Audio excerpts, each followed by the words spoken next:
Hello students, last வீடியோவில் நம்ம வந்து பிஸ்னஸ் ஃபினான்ஸினுடைய எந்தெந்த சோர்சஸ் மூலிமா வந்து பிஸ்னஸ்க்கு ஃபினான்ஸ் கிடைக்குது அப்படின்றத பற்றிலாம் நாம் டிஃப்ரெண்ட் டைப்ஸ் வந்து நம்ம வந்து டிஸ்கஸ் பண்ணோம். ஓகேவா? இப்போ நாம் டிஸ்கஸ் பண்ண போகிறது factors influencing choice of business finance. அதாவது இந்த பிஸ்னஸுக்கு தேவையான இந்த ஃபினான்ஸுக்கு வந்து தாக்கத்தை ஏற்படுத்தக்கூடிய காரணிகள் என்னென்ன, இந்த ஃபினான்ஸ் வந்து எந்தெந்த விஷயத்தில் வந்து ஒரு பிஸ்னஸில் வந்து தாக்கத்தை ஏற்படுத்துது அப்படின்றது தான் நம்ம இன்றைக்கி டிஸ்கஸ் பண்ண போகிறோம். There are various factors influencing choice of source of business finance. அதாவது நிறைய காரணிகள் இருக்குது. இந்த பிஸ்னஸ் ஃபினான்ஸை வந்து தாக்கத்தை ஏற்படுத்தக்கூடிய காரணிகள் வந்து நிறைய இருக்குது அப்படின்றாங்க. These factors R briefly discussed below. அதை பற்றி நாம் டிஸ்கஸ் பண்ணலாம். ஃபஸ்ட்டு வந்து பார்த்திங்கன்னா காஸ்ட், அதாவது செலவு. அது வந்து எப்படி வந்து ஒரு பாதிப்பை ஏற்படுத்துது, எந்த விதத்தில் அது வந்து ஒரு பிஸ்னஸ்க்கு வந்து முக்கியத்துவம் வாய்ந்ததாக இருக்குது அப்படின்றத பார்க்கலாம். Business enterprises have to analyse the cost of mobilising and utilising the funds. அதாவது இப்போ ஒரு தொழில் நிறுவனம் அப்படின்னு எடுத்துகிட்டு இருக்கும்போது அவங்க வந்து என்ன பண்ணணும்னா அந்த நிறுவனத்துக்கு தேவையான நிதியை வந்து ஒருங்கிணைத்து, அதே போல் அந்த ஒருங்கிணைக்கப்பட்ட ஃபினான்ஸை வந்து சரியான விதத்தில் உபயோகப்படுத்தணும். சரியா? எதுக்கு வந்து எந்தெந்த செலவுகளை வந்து ஏற்கணும் எல்லாவற்றையுமே ஆய்வு செஞ்சு எதுக்கெல்லாம் வந்து இதை செலவு செய்யணும், எந்தெந்த ரொம்ப முக்கியத்துவம் வாய்ந்த விஷயங்கள் என்னென்ன அந்த பிஸ்னஸில் எதுக்கு முக்கியமாக நம்ம செலவு பண்ணோம் அப்படின்ற விஷயங்களை வந்து ஆராய்ந்து அதுக்கு ஏற்ப தங்களால் ஒருங்கிணைக்கப்பட்ட அந்த நிதியை வந்து சரியான விதத்தில் வந்து உபயோகப்படுத்தணும். அப்போது அந்த மணியை வந்து எந்த அளவுக்கு அந்த காஸ்ட், அந்த செலவினங்களை வந்து எந்த அளவில் வந்து பர்ஃபெக்டாக யூஸ் பண்ணுறாங்க அப்படின்றது வந்து ரொம்ப இம்பார்ட்டண்ட் அப்படின்னு சொல்லிட்டு சொல்கிறாங்க. அடுத்தது பார்த்திங்கன்னா instance where the interest rate is relatively lower, public deposits, debentures, term loan etc. may be desirable options. இப்போ உதாரணமாக சொல்லணும் பார்த்திங்கன்னா, இப்போ வந்து நம்ம வந்து ஒரு பிஸ்னஸ்க்கு வந்து லோன் வேணும்னா நம்ம என்ன பண்ணுறோம், பேங்க்கை போய் அப்ரோச் பண்ணுறோம். ஸோ ஒவ்வொரு பேங்க்லேயும் வந்து அந்த பிஸ்னஸுக்கு ஏற்ப அந்த இன்ட்ரெஸ்ட் ரேட் வந்து, அதாவது அந்த வட்டி விகிதம் வந்து மாறும், ஒவ்வொரு இடத்துல வந்து வேரி ஆகும். ஸோ அப்போது நமக்கு எங்கே வந்து லோயர் இன்ட்ரெஸ்ட்டில் வந்து நமக்கு லோன் கிடைக்குது அப்படின்றத நம்ம பார்க்கணும். அப்போ என்னாகும், நம்ம கட்டக்கூடிய இன்ட்ரெஸ்டினுடைய அமௌண்ட் வந்து என்னாகும், நமக்கு கம்மியாகும். கண்டிப்பாக அது வந்து நமக்கு ஏதோ ஒரு விதத்தில் ஹெல்ப்ஃபுல்லாக இருக்கும் இல்லையா? அதே போல் பப்ளிக் டெபாசிட்ஸு, வெளியே பப்ளிக் கிட்டேருந்து நம்ம வந்து டெபாசிட்ஸை வந்து அக்செப்ட் பண்ணிக்கிறது. ஸோ அவங்க மூலிமா கிடைக்கக்கூடிய பணத்தை வந்து நம்ம என்ன பண்ணுறது, பிஸ்னஸில் மூலதனமாக போடுறது. அப்புறம் பார்த்தீங்கன்னா டிபென்ச்சர்ஸ்னால் கடன் பத்திரங்கள் இல்லையா? ஸோ நம்ம மற்றவங்க கிட்டேருந்து கடனாக வாங்கக்கூடிய விஷயத்துக்கு நம்ம ஒரு டாக்குமெண்ட் கொடுப்போம், அதுதான் வந்து என்னென்னா டிபென்ச்சர்ஸ். அடுத்தது பார்த்தீங்கன்னா டேர்ம் லோன்னா லோனை வந்து ஒரு குறிப்பிட்ட காலத்தில் வந்து கட்டுற மாதிரி வச்சுக்கிறது. ஸோ இதெல்லாம் பார்த்திங்கன்னா நம்மளுடைய செலவினங்களை வந்து கட்டுப்படுத்தக்கூடிய வகையில் அமையும் அப்படின்னு சொல்கிறாங்க. ஸோ எது வந்து விரும்பத்தக்க முறையில் இருக்கோ, எந்த ஆப்ஷன் வந்து நமக்கு சரியாக இருக்கோ அந்த ஆப்ஷனை வந்து நம்ம கடைப்பிடிச்சு அந்த காஸ்ட்டை வந்து நம்மக்கிட்ட இருக்கிற ஃபண்டை வச்சு அந்த காஸ்ட்டை வந்து சரியான விதத்தில் நம்ம வந்து செலவு பண்ணி நம்ம பிஸ்னஸில் வந்து நல்ல விதமாக கொண்டு வரணும். புரியுதுங்களா? அப்போ வந்து அந்த காஸ்ட் அப்படின்ற விஷயம் வந்து செலவு செய்கின்ற விஷயம் அப்படின்றது வந்து ரொம்ப இம்பார்ட்டண்ட்டாக இருக்குது ஒரு பிஸ்னஸில் அப்படின்னு சொல்லிட்டு சொல்கிறாங்க. அடுத்தது பார்த்திங்கன்னா financial capacity of the firm. அதாவது ஒவ்வொரு நிறுவனத்துக்கும் வந்து ஒவ்வொரு விதமான நிதியினுடைய கெப்பாசிட்டி இருக்கும். இப்போ வந்து ஒரு சிறு தொழில் செய்கிறாங்கன்னா அவங்களுக்கு வந்து பெரிய அளவிலான பணம் வந்து தேவைப்படாது, ஒரு சர்டன் அமௌண்ட் மட்டும், ஒரு ஸ்மால் அமௌண்ட் இருந்தாலே போதும். அதே போல் வந்துட்டு ஒவ்வொரு ஃபேமுக்கும் வந்து ஒரு கெப்பாசிட்டி இருக்கும். இவங்கள வந்து என்னால் வந்து என்னோடய கம்பெனிக்கு இவ்வளோதான் செலவு பண்ண முடியும், என்னுடைய கம்பெனி என் செலவு செய்யக்கூடிய அளவுக்கு தான் என்கிட்ட இருக்குது இல்லைங்களா? ஸோ அது வந்து ரொம்ப இம்பார்ட்டண்ட்டு. எவ்வளோ கெப்பாசிட்டி வந்து ஒரு தொழில் நிறுவனத்துக்கு ஒருத்தர் வந்து செலவு செய்ய முடியும், அது வந்து பிஸ்னஸ் ஃபினான்ஸில் ரொம்ப முக்கியமான ஒரு காரணியாக இருக்குது அப்படின்னு சொல்கிறாங்க. Financially sound enterprises have capacity to pay interest promptly and return the capital at the stipulated time. அதாவது ஃபினான்ஷியலி நிதியின் வகையில் வந்து எந்த ஒரு நிறுவனம் வந்து வலிமையாக இருக்கோ, புரியுதுங்களா? ஸோ அந்த மாதிரி இருக்கிற ஒரு கம்பெனி வந்து என்ன பண்ணுவாங்க, ஒரு லோன் வாங்கினாங்கன்னா உடனடியாகவே அந்த லோனை வந்து அவங்க என்ன பண்ணுவாங்க, அந்த வட்டி விகிதத்தை சரியான டைமில் கட்டுவாங்க. அதே போல் அவங்க கடனாக வாங்கின அமௌண்ட்டை வந்து சரியான நிபந்தனைக்குட்பட்ட நேரத்தில் அவங்க என்ன பண்ணிடுவாங்க, அந்த அமௌண்ட்டை வந்து பே பண்ணிடுவாங்க இல்லையா? ஸோ அப்படின்னா என்ன அர்த்தம், ஃபினான்ஷியலாக அவங்களுக்கு எந்த ப்ராப்ளமும் கிடையாது, அந்த அமௌண்ட்டை ரிட்டர்ன் பண்ணுறதுல எந்த ப்ராப்ளமே இருக்காது. Such enterprises can go for borrowed source. So அந்த மாதிரி என்னால் இந்த கடனை கட்டிவிட்டு நான் கடனாக வாங்கின அமௌண்ட்டையும் என்னால் கூடிய சீக்கிரத்தில் கட்ட முடியும் அப்படின்ற ஒரு கெப்பாசிட்டி இருக்கிற ஒரு கம்பெனி வந்து என்ன பண்ணலாம், தன்னுடைய பிஸ்னஸுக்கு ஃபினான்ஸை வந்து கடன் வாங்கி பிஸ்னஸ்க்கு கொண்டு வரலாம் அப்படின்னு சொல்கிறாங்க. ஆன் அதர் ஹேண்ட், ஆனால் அதே சமயத்தில் if the firm is not financially stable, அதாவது இப்போ ஒரு சில கம்பெனிக்கு வந்து பார்த்திங்கன்னா அவங்க நினைக்கிற மாதிரி ஒரு சமயத்தில் நல்லா வந்து பிஸ்னஸ் ஆகும், இன்னொரு சமயத்தில் பிஸ்னஸ் ஆகாது. ஸோ இந்த மாதிரி ஏறத்தாழ அவங்களுடைய சூழ்நிலைகள் இருக்கும்போது என்ன பண்ண முடியாது, அவங்க வந்து அவங்களுடைய வாங்கக்கூடிய லோனுக்கு இன்ட்ரெஸ்ட்டை வந்து அவங்களால பர்ஃபெக்டாக கட்ட முடியாது. ஸோ அந்த மாதிரி இருக்கிறவங்க என்ன பண்ணணும் அப்படின்னா, it has to depend on own source of fund, அதாவது அவங்களுக்கு சொந்தமான பணத்தை மட்டுமே அவங்க வந்து பிஸ்னஸ்க்கு யூஸ் பண்ணுறது நல்லது அப்படின்னு சொல்கிறாங்க. புரியுதுங்களா? ஸோ ஒரு ஃபினான்ஷியல் கெப்பாசிட்டி, நிதி சம்பந்தப்பட்டு அந்த நிறுவனத்துக்கு எந்த அளவுக்கு வந்து கேப்பபிளாக இருக்கோ, எந்த அளவுக்கு அதனுடைய கெப்பாசிட்டி இருக்கோ அதற்கேற்ப அவங்க என்ன பண்ண முடியும், வெளியே கடன் வாங்கி தன்னுடைய பிஸ்னஸுக்கு மூலதனத்தை கொண்டு வர முடியும். அதே சமயத்தில் நிதியின் வகையில் அந்த அளவுக்கு ஸ்ட்ராங்காக இல்லாத ஒரு நிறுவனம், வலிமையாக இல்லாத ஒரு நிறுவனம் தன்கிட்ட இருக்கின்ற சொந்த நிதியையே வந்து பிஸ்னஸில் போடுறது அப்படின்றது அட்வைசபிள் அப்படின்னு சொல்கிறாங்க. இதுதான் financial capacity of the firm. அடுத்தது பார்த்திங்கன்னா ஃபார்ம்ஸ் ஆஃப் ஆர்கனைசேஷன், அதாவது தொழில் அமைப்புகள். எந்த மாதிரியான தொழில் அமைப்புகள்? The choice of source of fund depends upon the form of organisation, அதாவது எந்த மாதிரியான தொழிலமைப்பு அமைஞ்சிருக்கோ அதற்கு ஏற்ப அவங்க என்ன பண்ணுவாங்க, சோர்ஸை கடனாக வாங்குறதா, இல்லை வந்து எதையாவது சொத்து அடமானம் வச்சு கடனாக வாங்குறதா, அந்த மாதிரி வந்து மூலதனத்தை ஏற்றுக்கொள்வது வந்து அந்த பிஸ்னஸ், அந்த தொழில் அமைப்பை சார்ந்து இருக்குது அப்படின்னு சொல்கிறாங்க. Sole proprietor and partnership firms cannot issue shares and debentures. So ஒரு சோல் ப்ராப்பரேட்டர், அதாவது தனி மனிதனாக நின்று ஒரு பிஸ்னஸ் செய்கிறவரோ, இல்லை பார்ட்னர்ஷிப் ஃபார்ம்ஸ் 4-5 பேர் ஒன்றாக சேர்ந்து ஒரு தொழில் நிறுவனம் நடத்துகிறவங்களோ என்ன பண்ண முடியாது, ஷேர்ஸையோ டிபென்ச்சர்ஸையோ இஷ்யூ பண்ண முடியாது. ஷேர்ஸ் அண்ட் டிபென்ஸ் யாரால் மட்டும் இஷ்யூ பண்ண முடியும், கம்பெனியால் மட்டும்தான், வந்து ஜாயிண்ட் ஸ்டாக் கம்பெனியால் மட்டும்தான் இஷ்யூ பண்ண முடியும். So they have to depend on short term sources like bank finance, leasing, hire purchase, factoring etcetera. So இந்த மாதிரி சோல் ப்ராப்பரேட்டரோ இல்லை ஒரு பார்ட்னர்ஷிப் ஃபார்ம்ஸில் இருக்கவங்களோ எப்படி வந்து மூலதனத்தை வந்து கேபிட்டலை வந்து ரைஸ் பண்ணுவாங்க, அதாவது தன் கம்பெனிக்கு தேவையான ஒரு மூலதனத்தை வந்து எப்படி அவங்க உயர்த்துவாங்க அப்படின்னு நீங்கள் பார்த்தீங்கன்னா, அவங்க வந்து ஷார்ட் டேர்ம் சோர்சஸ், அதாவது ஒரு குறுகிய கால அளவுக்கான ஒரு லோனை வாங்குற மாதிரி பார்ப்பாங்க. அதாவது பேங்க் ஃபினான்ஸ், பேங்க் கிட்டேருந்து ஃபினான்ஸ் வாங்குறது, இல்லை லீசிங் குத்தகைக்கு போகிறது, நான் ஆல்ரெடி எக்ஸ்பிளைன் பண்ணியிருக்கேன். அதே போல் ஹையர் பர்ச்சேஸு தவணை முறையில் வந்து வாங்கிறது. அடுத்தது பார்த்திங்கன்னா ஃபேக்டரி, ஓகேவா? ஸோ இந்த மீடியேட்டர் மூலியமாக வந்துட்டு அவங்க என்ன பண்ண முடியும், ஷார்ட் டேர்ம் ஃபினான்ஸை வந்து அவங்க வந்து வாங்கி அவங்களோட தன்னுடைய பிஸ்னஸை வந்து அவங்க கொண்டு வர முடியும். On the other hand, companies, government organizations and cooperative organization mobilize funds both from long-term sources like shares, debentures, public deposits etcetera and from short term sources.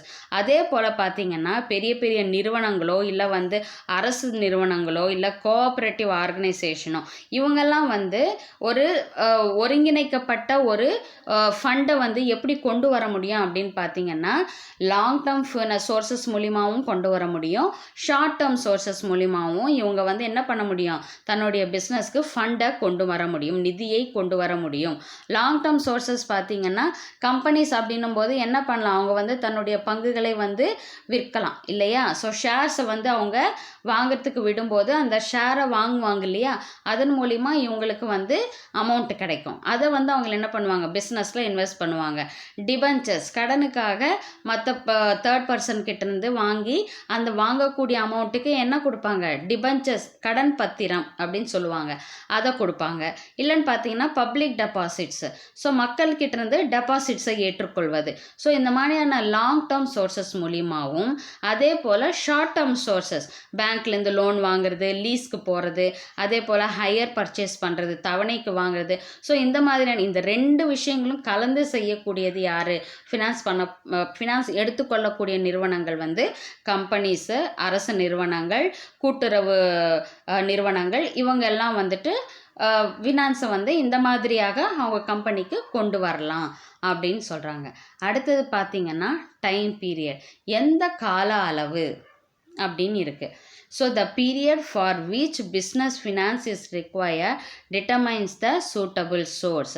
அதாவது ஒரு பிஸ்னஸ்க்கு வந்து எந்த காலகட்டம் வரைக்கும் ஃபினான்ஸ் தேவைப்படுதோ ஸோ அதற்கு ஏற்ப அவங்க என்ன பண்ணுவாங்க, கடனை வாங்குவாங்க, அதுக்கேற்ப தன்னுடைய பிஸ்னஸ்க்கு வந்து ஃபினான்ஸை ரெடி பண்ணுவாங்க. ஸோ அந்த காலம் அப்படின்றது, அந்த டைம் அப்படின்றது வந்து ரொம்ப இம்பார்ட்டண்ட்.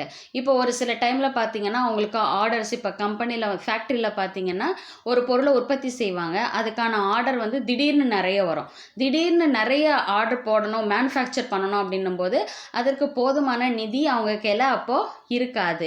அப்போது என்ன பண்ணுவாங்க, அந்த ஆர்டருக்கு மட்டும் தேவையான நிதியை வந்து அவங்க என்ன பண்ணுவாங்க, ஒரு லோன் மூலியமாக பெறுவாங்க. ஸோ அப்போ வந்து அந்த ஆர்டர் வரைக்கும் தான் போது அந்த காலகட்டம் வரைக்கும் தான். ஸோ அந்த காலகட்டத்துக்கு மட்டும் அவங்க என்ன பண்ணுவாங்க, எங்கேருந்து வந்து ஃபினான்ஸ் வாங்குவாங்க, பேங்க் கிட்டேருந்தோ இல்லை வந்துட்டு தன்னுடைய சொத்தை ஏதாவது அடமானம் வைத்தோ அவங்க என்ன பண்ணுவாங்க, தன்னுடைய கம்பெனிக்கு வந்து ஃபினான்ஸ் கொண்டு வருவாங்க. ஸோ அந்த கால அளவு அப்படின்றது வந்து ரொம்ப important. For instance where funds are required for short period, அதாவது உதாரணமாக பார்த்திங்கன்னா இப்போ ஃபண்ட்ஸ் வந்து ஒரு ஷார்ட் பீரியடுக்கு மட்டும் எனக்கு வேணும். இப்போ நான் சொன்ன எக்ஸாம்பிளே நான் சொன்னேன் இல்லையா, மேனுஃபேக்சர் பண்ணுறதுக்கு.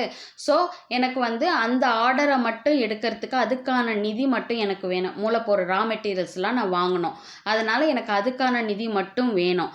அப்படின்னும் போது அவங்க என்ன பண்ணுவாங்கன்னா அதுக்கு வந்து bank finance, over draft already நம்ம பார்த்துருக்கோம் இல்லையா, கரண்ட் அக்கௌண்ட்டில் தனக்கு வங்கியில் இருக்கக்கூடிய அமௌண்ட்டை விட நற்பெயரின் காரணமாக பேங்க்கில் கொடுக்கக்கூடிய நம்ம சேவிங்ஸையும் தாண்டி கொடுக்கக்கூடிய அமௌண்ட்டு தான் வந்து ஓவர் டிராஃப்ட் அப்படின்னு சொல்லுவோம். ஸோ அந்த மாதிரி ஷார்ட் டேர்மாக வாங்கிக்கலாம். அதே போல் பார்த்திங்கன்னா கேஷ் கிரெடிட், கடனுக்கு பொருளை வாங்கலாம், இல்லை பில் டிஸ்கவுண்டிங், இல்லைனா மார்ட்கேஜ் அடமானம் வைப்பது, pledge, leasing, hire purchase, factoring and so on are suitable sources. புரியுதுங்களா. எந்த ஒரு பிஸ்னஸில் வந்து ஃபினான்ஸுன்றது வந்து ஒரு குறுகிய காலத்துக்கு தேவைப்படுது அப்படின்ற பட்சத்தில் இவங்க வந்து இந்த சோர்சஸ் எல்லாம் இவங்க வந்து பயன்படுத்திக்கலாம் அப்படின்னு சொல்கிறாங்க. அடுத்தது funds required for longer period.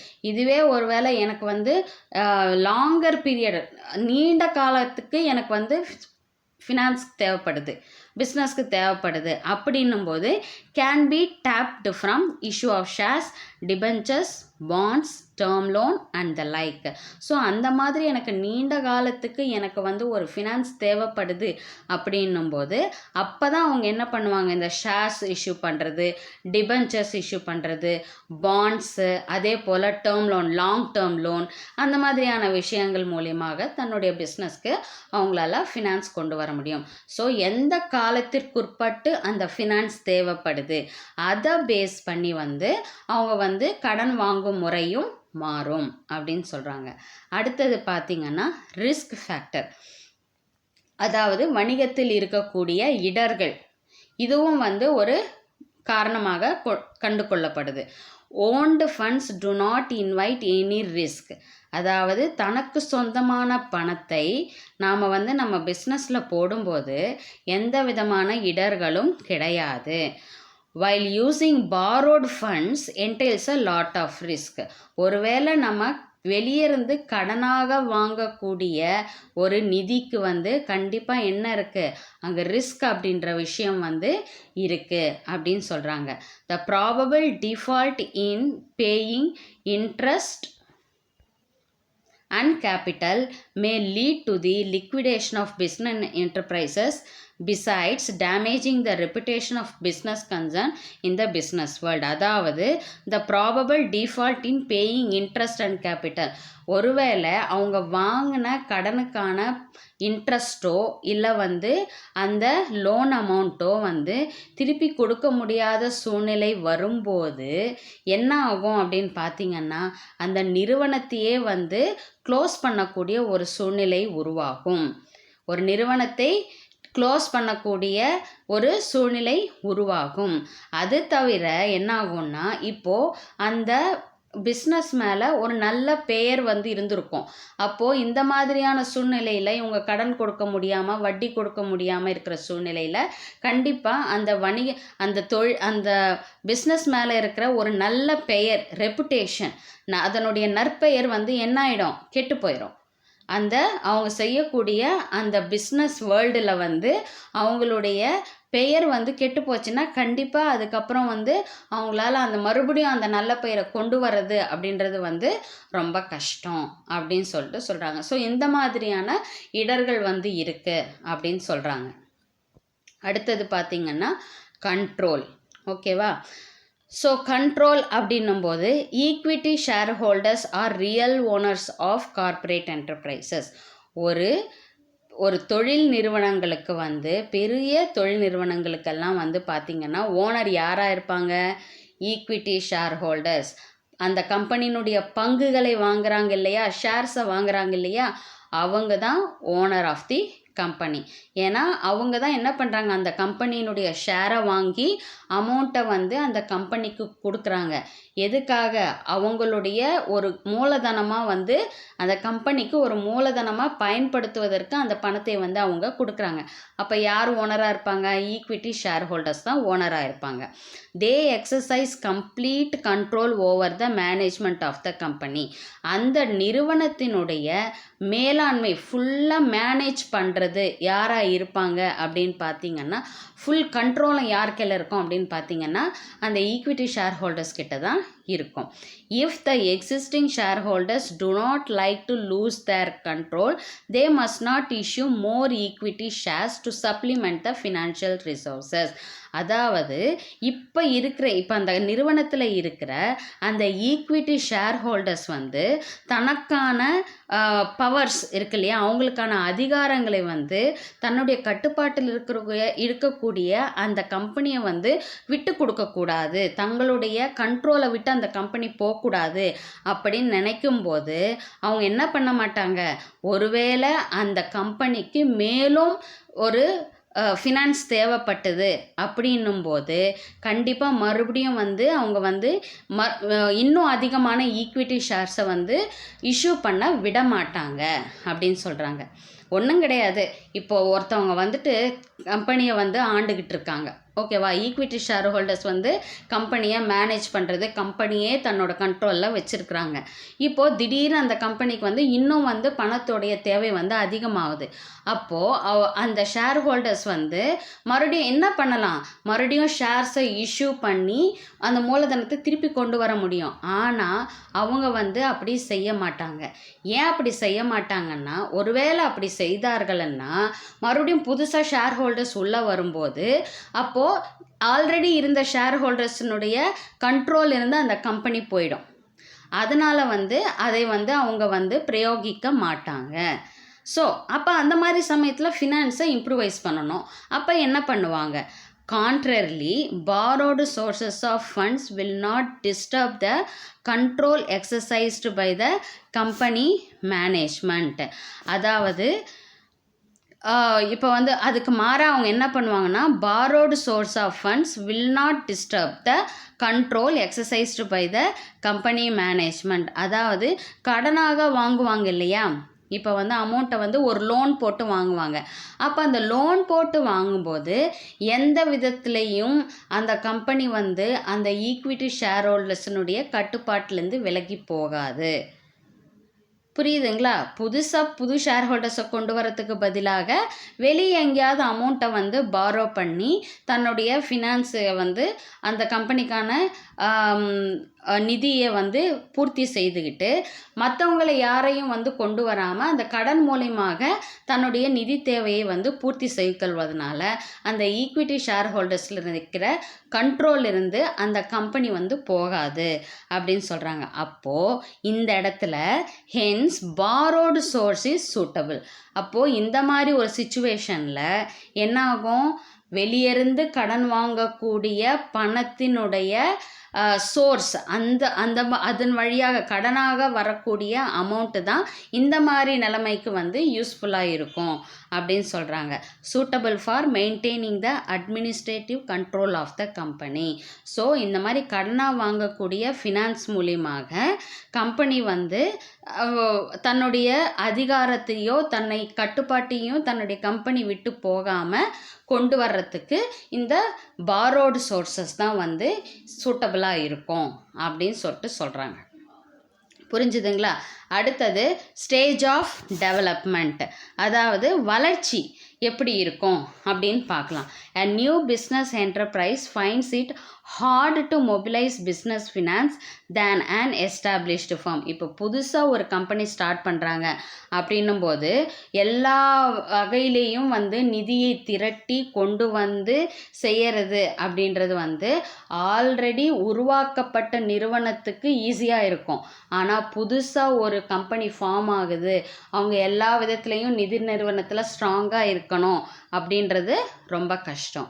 Therefore, it may have to rely on owned sources in the initial stage. அதாவது இனிஷியல் ஸ்டேஜ்னா முதன்மையான படியலை, ஓகேவா? ஃபஸ்ட்டு ஸ்டார்டிங்கில் ஒரு ஸ்டேஜ் இருக்கும் இல்லையா, நம்ம பிஸ்னஸை ஸ்டார்ட் பண்ணுற ஒரு ஸ்டேஜில் வந்து அவங்களுடைய சொந்த பணத்தை வந்து பிஸ்னஸ்க்கு யூஸ் பண்ணுறது அப்படின்றது சரியாக இருக்கும் அப்படின்னு சொல்கிறாங்க. Once the business enterprise has established it self in the business world, அதாவது இப்போ வந்து இனிஷியல் ஸ்டேஜில் தன்னுடைய பணத்தை போட்டு ஒரு பிஸ்னஸை ஸ்டார்ட் பண்ணி நல்ல விதத்தில் தன்னுடைய பிஸ்னஸை நல்ல வளர்ச்சி அடைய செஞ்சதுக்கு அப்புறம் they can tape borrowed source. அந்த சமயத்துக்கு அப்புறம் அவங்க என்ன பண்ண முடியும், கடனாக அமௌண்ட்டை வாங்கி தன்னுடைய பிஸ்னஸ்க்கு யூஸ் பண்ணிக்கலாம் அப்படின்னு சொல்கிறாங்க. And offer it's assets as security therefore, அதாவது கடனாக பணத்தை வாங்குவது பற்றியும் இல்லாமல் அசட்ஸை வந்துட்டு அவங்க வந்து செக்யூரிட்டியை தன்னுடைய சொந்த சொத்துக்களை வந்து செக்யூரிட்டி அடமானம் வைத்து கூட அவங்களால பணத்தை வந்து ஏற்பாடு செய்து கொள்ள முடியும் அப்படின்னு சொல்கிறாங்க. அப்படின்னா இப்போ இந்த பாயிண்டில் வந்து என்ன சொல்ல வராங்கன்னா, இனிஷியலாக புதுசாக ஆரம்பிக்கக்கூடிய எந்த தொழில் நிறுவனங்களும் வந்து தனக்கு சொந்தமான பணத்தில் பிஸ்னஸை ஆரம்பித்து அதை நல்ல விதமாக வளர்ச்சி அடைய செய்ததுக்கு அப்புறமா தான் என்ன பண்ணணும், லோனுன்ற ஒரு விஷயத்துக்கு அவங்க போகணும். அப்போது அப்படி போகும்போது அவங்களுக்கு வந்து அந்த கடனை தீர்க்கக்கூடிய ஒரு திறனும் இருக்கும். அதே சமயத்தில் தனக்கான சொத்துக்களை வைத்தும் கூட தன்னுடைய தொழிலினுடைய மூலதனத்தை வந்து அதிகப்படுத்த முடியும் அப்படின்னு சொல்கிறாங்க. இதுதான் வந்து ஸ்டேஜ் ஆஃப் டெவலப்மெண்ட். அடுத்தது பார்த்திங்கன்னா கிரெடிட் வர்த்தினஸ் ஆஃப் ஃபர்ம்ஸ், அதாவது ஒவ்வொரு நிறுவனத்துக்கும் பார்த்திங்கன்னா ஒரு கடன் தர மதிப்பீடு அப்படின்னு ஒன்று இருக்கும். அதாவது நற்பெயர், வேற ஒன்றும் இல்லை, அந்த நிறுவனத்தினுடைய நற்பெயர் பேஸ் பண்ணி அவங்களுக்கு வந்து ஃபர்தராக கடன் கொடுக்கலாமா வேணாமா அப்படின்றத டிசைட் பண்ணுற ஒரு சுச்சுவேஷன் இதுதான். So some sources of funds like debentures and creditors require the business firm to mortgage the assets. அதாவது இப்போ நம்ம வந்து லோன் மட்டும் கிடையாது, டிபென்ச்சர்ஸ் மூலியமாக என்ன பண்ணுறாங்க, கேபிட்டல் அமௌண்ட்டை வந்து பிஸ்னஸ்க்கு கொண்டு வராங்க. அதே போல் கிரெடிட்டாஸ், கடனுக்கு வந்துட்டு பொருளை கொடுக்கறது. ஸோ இதன் மூலமாகவும் என்ன பண்ணுறாங்க, பிஸ்னஸை கொண்டு வராங்க. இதெல்லாம் எப்படி நடக்கும், firms to mortgage the assets, அதாவது தன்னுடைய சொத்தை அடமானம் வைத்தும் என்ன பண்ணுறாங்க, பிஸ்னஸ்க்கு கொண்டு வராங்க. ஸோ இப்படியெல்லாம் வந்து தன்னுடைய மூலதனத்தை தன்னுடைய கேபிட்டலை வந்து இம்ப்ரூவைஸ் பண்ணுறதுக்கு இந்த மாதிரியான வேலைகள் எல்லாம் வந்து செய்கிறாங்க. This hurts the credit worthiness of the business concern in the financial market. அதாவது நிதி சந்தையில் இந்த மாதிரி தன்னுடைய பிஸ்னஸுக்காக டிபென்ச்சர்ஸை கொடுக்கறது, இல்லை வந்து கடனுக்கு வந்து பொருளை வாங்குறதோ, இல்லை வந்துட்டு தன்னுடைய சொத்துக்களை அடமானம் வைப்பதோ, அப்போ என்னாகுது, அந்த கம்பெனி வந்து ஏதோ சம் ப்ராப்ளமில் இருக்குது, அவங்க வந்து கடனுக்கு அமௌண்ட்டை வாங்குறாங்க, கடனுக்கு பொருளை வாங்குறாங்க, தன்னுடைய அதாவது தொழிலமைப்பினுடைய சொத்தை வந்து அடமானம் வைக்கிறாங்க அப்படின்னும் போது இந்த நிதி சந்தையில் அவங்களுக்கு எந்த விதமான ஒரு பெயர் ஏற்படும் அப்படின்னு பார்த்தீங்கன்னா, அவங்களுடைய கடனினுடைய தர மதிப்பீடு வந்து குறைந்து விடும். அதாவது கடன் அவங்களுக்கு கொடுக்கணும்னா யோசனை பண்ணுவாங்க, அதுதான் கடன் தர மதிப்பீடு. புரியுதுங்களா? So contrarily, business concerns do not have to mortgage its assets when they mobilize funds through sources like share capital, retained earnings, unsecured loans, etc. அதாவது இதுக்கு பதிலாக அவங்க என்ன பண்ணலாம் அப்படின்னா, அந்த பிஸ்னஸில் இருக்கிறவங்க தன்னுடைய பொருளை வந்து, அதாவது தன்னுடைய சொத்துக்களை வந்து அடமானம் வைப்பதற்கு பதிலாக தனக்கு வந்து நிறைய அமௌண்ட் வந்து தேவைப்படுது பிஸ்னஸ்க்கு அப்படின்னும் போது அவங்க என்ன பண்ணலாம், ஷேர் கேபிட்டல் இஷ்யூ பண்ணலாம், ஷேர்ஸ் இஷ்யூ பண்ணலாம் இல்லையா? அதே போல் ஆல்ரெடி அவங்களுக்கு கிடைச்ச ப்ராஃபிட் இருக்கும் இல்லையா, அந்த ப்ராஃபிட்டையே மறுபடியும் அவங்க வந்து பிஸ்னஸில் போடலாம், அதுதான் ரிட்டைன்டு ஏர்னிங்ஸ். அடுத்தது அன்செக்யூர்ட் லோன்ஸ், அதாவது எந்தவித செக்யூரிட்டியும் தன்கிட்ட இருக்கிற எந்த சொத்தையும் அடமானம் வைக்காமல் கிடைக்கக்கூடிய லோன் வாங்கிறது. ஸோ இதன் மூலியமாக என்ன ஆகும்னா, அவங்களுடைய கடன் தர மதிப்பீடு வந்து அதிகமாகும் அப்படின்னு சொல்கிறாங்க.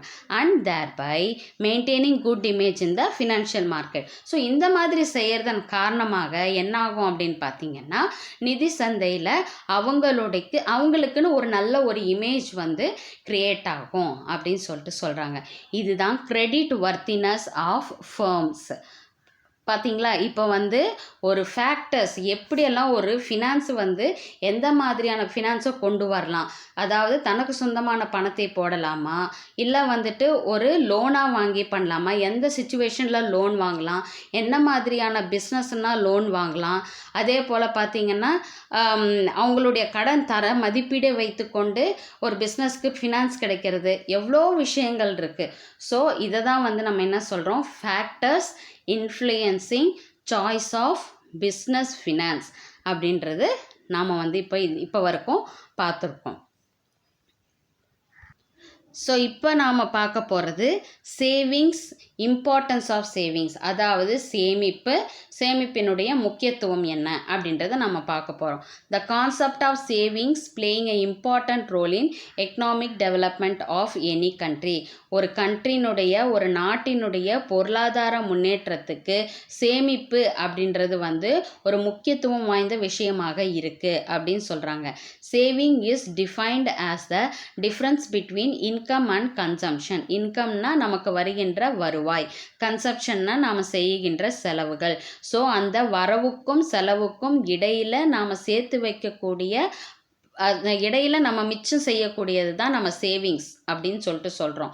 இப்போ 100 ரூபா வருது, நான் வந்து 90 ரூபா செலவு பண்ணிட்டேன், அந்த 10 ரூபான்றது என்னுடைய சேவிங்ஸ். புரியுதுங்களா?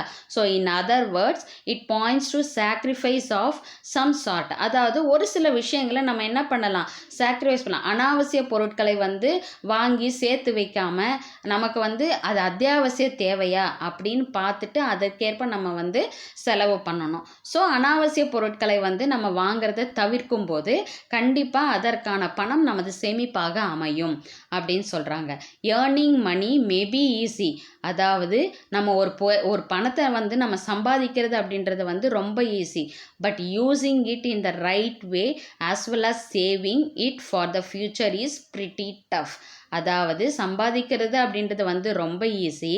ஆனால் அந்த சம்பாதித்த பணத்தை வந்து சரியான விதத்தில் செலவு செய்து அதே போல் மிச்சமான பணத்தை நம்ம வந்து சேமிக்கிறது அப்படின்றது வந்து நம்ம ஃப்யூச்சருக்கு சேமிக்கிறது அப்படின்றது வந்து கொஞ்சம் கஷ்டமான விஷயம் அப்படின்னு சொல்கிறாங்க.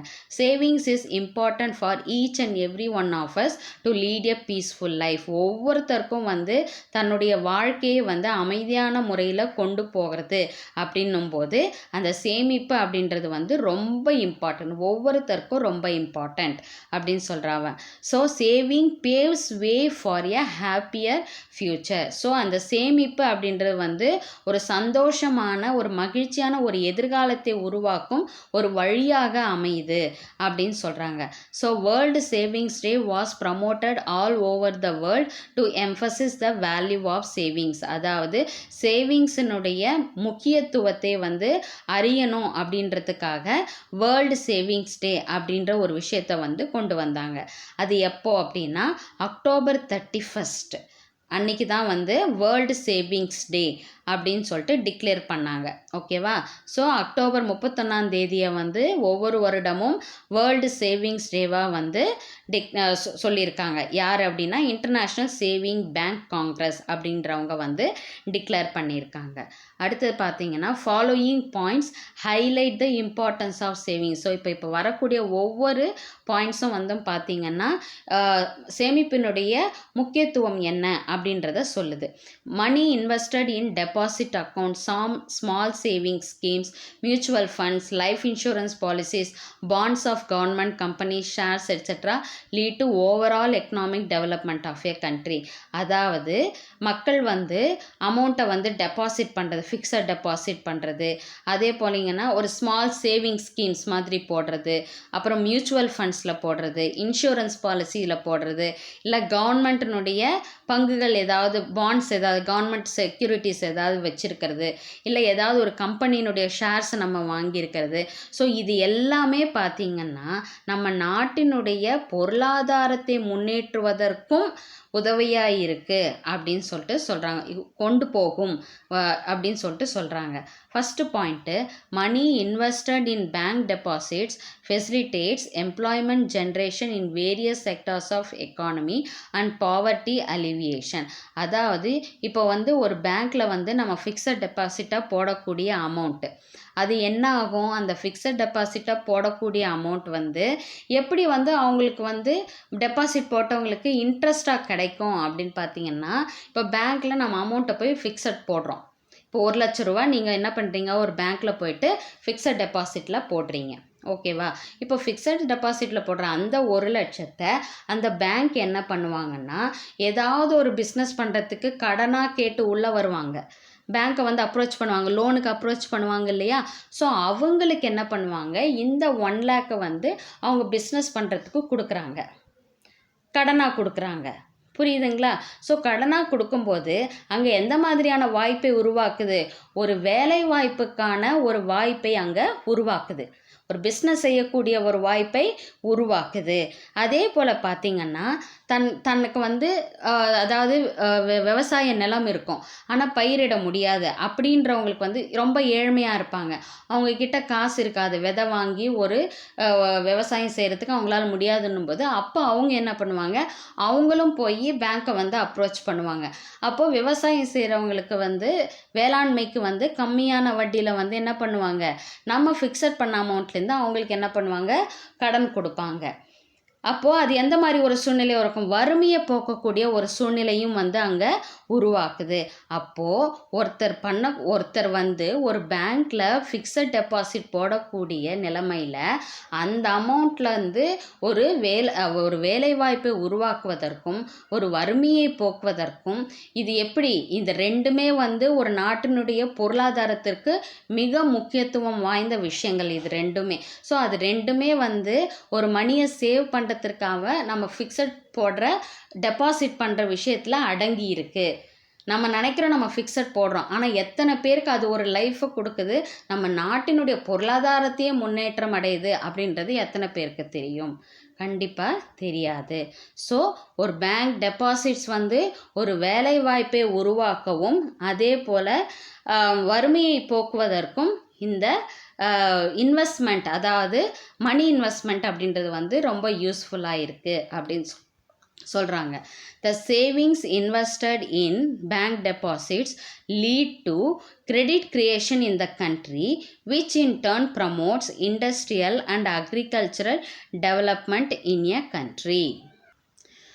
அதாவது the savings invested in banks deposit, இப்போ நான் சொன்ன அதே எக்ஸாம்பிள் தான் அவங்க என்ன பண்ணுறாங்க, பாயிண்ட்டாக கொடுத்துருக்காங்க. நம்ம டெபாசிட் நம்மளுடைய சேவிங்ஸை வந்து நம்மளுடைய சேமிப்பை வந்து ஒரு பேங்க் டெபாசிட்டாக வைக்கும்போது அப்போது அது என்ன பண்ணுவாங்க, it lead to credit creation in the country, அந்த நாட்டினுடைய சில முக்கியத்துவம் வாய்ந்த ஒரு பிஸ்னஸுங்களுக்கு வந்து ஒரு கடனாக அமையக்கூடிய ஒரு வாய்ப்பாக அமையுது. So which in turns promotes industrial, அதன் காரணமாக என்னாங்கன்னா நிறைய தொழில் நிறுவனங்கள் தொழிற்சாலைகள் உருவாகுவதற்கும் அண்ட் அக்ரிகல்ச்சரல் டெவலப்மெண்ட், அதே போல் வேளாண்மையை வளர்ச்சியடைய செய்வதற்கும், ஒரு நாட்டினுடைய வேளாண்மையை வளர்ச்சியடைய செய்வதற்கும் அதே போல் தொழிற்சாலைகளை தொழில் நிறுவனங்களை உருவாக்குவதற்கும் இந்த பேங்க் டெபாசிட்ஸ் சேமிக்க வைக்கப்பட்ட அமௌண்ட்டை டெபாசிட் செய்யும்போது நாட்டில் இந்த விதமான மாற்றங்கள் எல்லாம் வந்து ஏற்படுது அப்படின்னு சொல்கிறாங்க. அடுத்தது பார்த்திங்கன்னா savings invested in government bonds and various institutions helps in great measure in building and strengthening the infrastructure facilities in a country. அதாவது சேமிக்கப்பட்ட அமௌண்ட் வந்து ஒரு கவர்மெண்ட் பாண்ட், அதாவது அரசினுடைய ஒரு அரசு பத்திரங்கள்லையோ இல்லை வந்து பல நிறுவனங்கள் இருக்குது, அதனுடைய ஷேர்ஸை நம்ம வாங்குறதுனாலையோ செய்கிறதுனாலையோ என்ன ஆகும் அப்படின்னு பார்த்தீங்கன்னா அது ஒரு நாட்டினுடைய உள்கட்டமைப்புகளை அதாவது வசதிகளை வந்து அதிகப்படுத்துவதற்கும் அதே போல் ஸ்ட்ராங்காக நம்மளுடைய கண்ட்ரி இருப்பதற்கும் வந்து இந்த சேவிங்ஸ் வந்து ரொம்ப இம்பார்ட்டண்ட்டாக இருக்குது அப்படின்னு சொல்கிறாங்க. The country with higher savings can easily face the consequences of economic recession அப்படின்னா பொருளாதார மந்த நிலை அப்படின்னு அர்த்தம். கான்சிக்வன்சஸ்னால் விளைவுகள் அப்படின்னு அர்த்தம். அதாவது எதிர்பாராமல் ஒரு நாட்டில் ஏற்படக்கூடிய பொருளாதார மந்த நிலையின் விளைவாக என்ன ஆகும், அந்த டயத்தில் வந்து ஹெல்ப்ஃபுல்லாக இருக்கிறது என்ன அப்படின்னு பார்த்தீங்கன்னா இந்த சேவிங்ஸ் அப்படின்ற விஷயத்தின் வைத்து அந்த கண்ட்ரினுடைய பொருளாதார நிலையை சரி செய்து விட முடியும் அப்படின்னு சொல்கிறாங்க. புரியுதுங்களா? So the bad consequences of inflation can be met easily with strong savings. அதாவது இன்ஃப்ளேஷன் அப்படின்னா பணவீக்கம், அதாவது எதிர்பாராமல் ஏற்படக்கூடிய பணவீக்கத்தை வந்து என்ன பண்ண முடியும், இந்த சேவிங்ஸ் அப்படின்ற ஒரு விஷயத்தின் மூலமாக சரி செய்து விட முடியும் அப்படின்னு சொல்கிறாங்க. As a result the evil effect of soaring prices can be controlled. அதாவது உயரும் இந்த விலைவாசிகளையும் வந்து இந்த சேவிங்ஸ் அப்படின்ற விஷயத்தின் மூலமாக கட்டுப்படுத்த முடியும், உயரக்கூடிய விலைகளை வந்து கட்டுப்பாட்டுக்கு கொண்டு வர முடியும் அப்படின்னு சொல்கிறாங்க.